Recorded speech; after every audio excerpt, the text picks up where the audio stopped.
Muchas gracias, somos un montón en este mismo momento en el canal de YouTube de la señal Ciencia y Misterios. Dejen sus likes, gente, dejen sus likes, que nos ayudan muchísimo. También si quieren colaborar con el super chat, por supuesto, se los vamos a agradecer para comprar repelente contra grises. Hablando de grises, en un rato tengo que responderle una pregunta por allí a Madafaka que hacía hace ya como una hora más o menos, pero se la voy a responder en un ratito. Pero bueno, por aquí estamos ya configurados para seguir con la información. Yo lo que les voy a contar, lo que les tengo que contar, es muy interesante porque tiene que ver con nuestro país, tiene que ver con Argentina y es una historia súper fuerte, porque resulta que lo que vas a ver ahora, lo que estás viendo ahora, es nada más ni nada menos que aviones Horten como los que veías en el video anterior, pero producidos en nuestro país, en Argentina. ¿Y por quiénes? Por los hermanos, justamente, Horten. Estamos hablando de Reimar y sus alas volantes.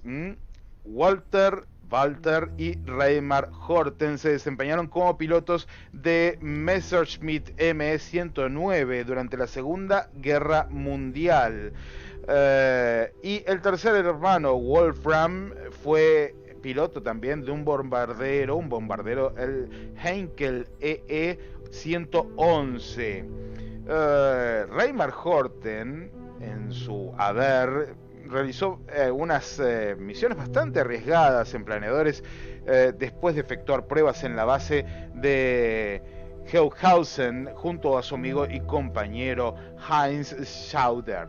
Su hermano Walter, designado para un puesto burocrático en el Ministerio de Aire, fue comisionado para trabajar en la creación de un comando especial destinado a operar con alas volantes. O sea, estamos hablando nada más y nada menos que estos aparatos, ¿sí? En el que también pasaron a cumplir funciones sus hermanos.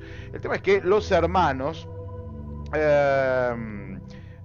estuvieron trabajando hasta que crearon el Horten Ho 229 que veíamos hace un ratito en el video, también denominado como Horten Ho 9 o Gotha 229, un bombardero básicamente extremadamente liviano y provisto de 4 turbinas especiales con las que era posible alcanzar Estados Unidos y algunos puntos más distantes, como por ejemplo la Unión Soviética, sin necesidad de reabastecimiento. El tema es que, aprobado el proyecto, se pusieron a trabajar y así surgieron algunos prototipos, pero no pudieron avanzar demasiado. El tema es que los Horten, además de la llegada de su tecnología a Estados Unidos, desembarcaron en Argentina bajo el gobierno del general Juan Domingo Perón. Reimar fue recibido por el brigadier San Martín, que en ese momento estaba como gobernador de la provincia de Córdoba, quien se encargó de organizar un encuentro con Juan Domingo Perón. El presidente estaba interesado en los proyectos y por esa razón escuchó atentamente al alemán cuando le expuso sus propuestas. Los hermanos, oriundos de Bonn, se negaban a trabajar a las órdenes de Kurt Tank y pedían hacerlo con su propio equipo. Así que, bueno, básicamente Perón estuvo de acuerdo, mandó a llamar al equipo, los buscaron y eran los mismos que habían trabajado en el Horten Ho 229. El tema es que algo, fíjate cómo son las cosas en la historia, algo, en realidad, una señorita tuvo que ver con que Reimar Horten se quede en Argentina y de hecho se radique en la provincia de Córdoba. Resulta que el día de la reunión la traductora era una señorita Gisela Hilger, descendiente de alemanes, que lo dejó totalmente enamorado del señor Horten. Mirá cómo son las cosas, ¿no? Y decidió irse a vivir a Villa General Belgrano, donde cortejó a la señorita y terminó por casarse un tiempo después. Le interesaba Además, el túnel de viento de la fábrica militar de aviones, que se encontraba por allí cerca, porque el mismo le permitía poner a prueba los bosquejos de sus proyectos y por ese motivo fue muy frecuente verlo en la fábrica militar de aviones de Argentina. También fue designado profesor de Aerodinámica 1, 2 y 3 de la Universidad de Córdoba y de la Escuela Superior de Ingeniería de la Fuerza Aérea Argentina y fue asesor en materia de planeadores. De ahí, de a poco se fue instalando justamente allí en Córdoba y a trabajar en algunos prototipos. Por ejemplo, el del planeador biplaza IAE-34 Clenantú Rayo de Sol, aun cuando no contaba con el apoyo financiero y moral que Perón estaba brindando por aquel tiempo a Kurt Tank. Sin embargo, aprovechando el impulso que el plan quinquenal le daba a la actividad privada a través de la creación de varios aeroclubes, aprovecharon para dar forma a algunas iniciativas que también tenían aplicación militar. Entre 1948 y 1949, la Secretaría de Aeronáutica Argentina solicitó al Instituto Aerotécnico un planeador biplaza de entrenamiento que cubriese la carencia que había en el país sobre estas maquinarias, y allí es donde Reimar Horten comenzó a trabajar viendo esto que estamos presentando, ¿sí? Por ejemplo, el Clenantú en pleno vuelo. Fíjense, es un planeador, lo que estás viendo con forma de ala delta en los años 1940, un planeador que de pronto, estos son los hermanos que estás viendo ahora, los hermanos Horten en plena guerra, y este es Reimar Horten en primer plano.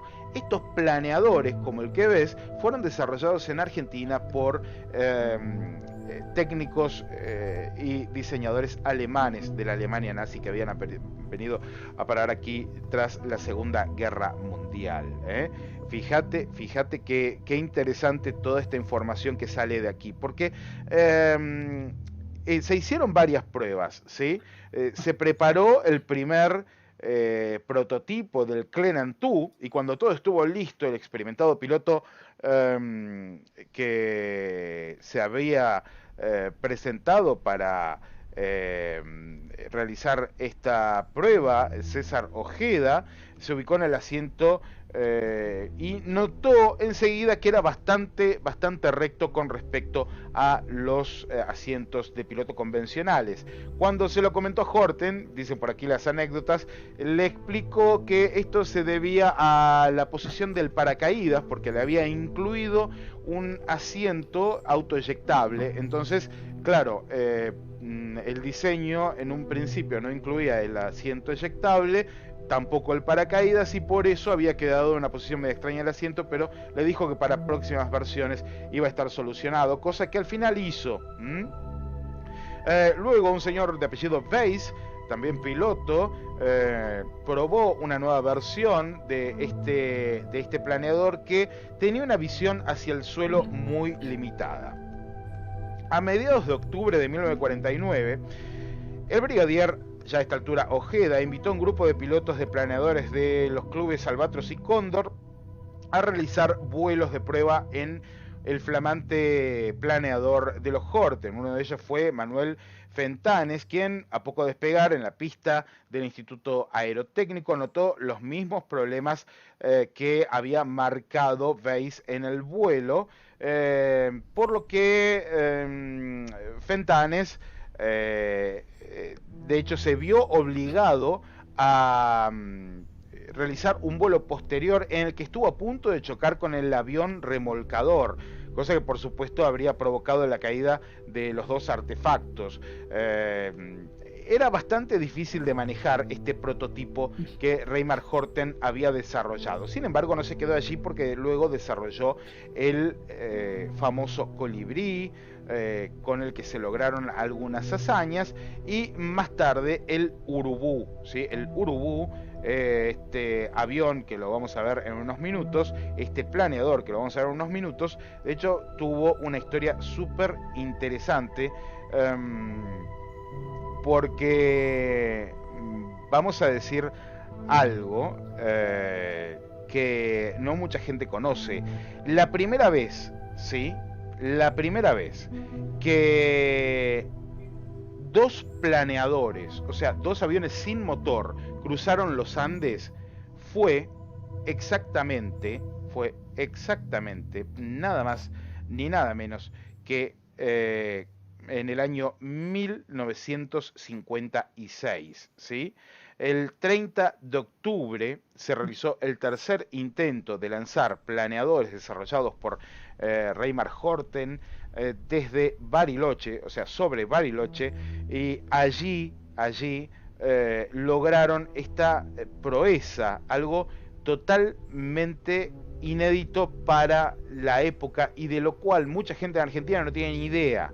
Estos planeadores de hecho cruzaron hasta Chile, habían sido lanzados a unos 500 metros de altura y poniendo la proa hacia el cerro Otto, lograron trepar hasta los 2.388 perdón, estoy un poco trabado, 2.388 metros de altura y volando muy cerca uno del otro. Así, de hecho, dice la crónica, sobrevolaron las aguas del lago Nahuel Huapi y pasaron por encima de la isla Huemul, donde pudieron distinguir envueltas en la espesura las abandonadas instalaciones del laboratorio de Ronald Richter.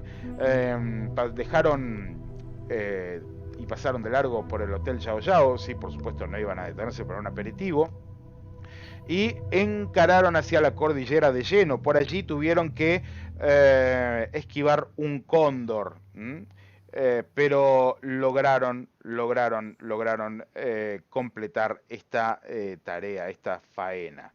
La verdad es que es muy, pero muy interesante conocer algunos datos que se desprenden de todo esto, porque resulta que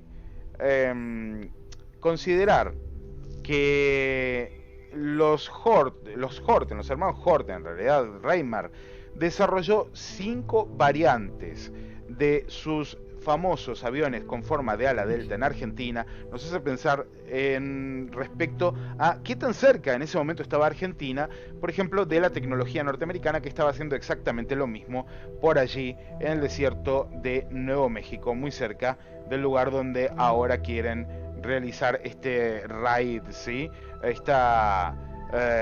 Quieren asaltar el área 51 y resulta que es justamente en esta zona donde se cree que los otros dos hermanos Horten estaban trabajando en lo que luego fue el bombardero B-2 y el furtivo F-117 que veíamos hace un ratito.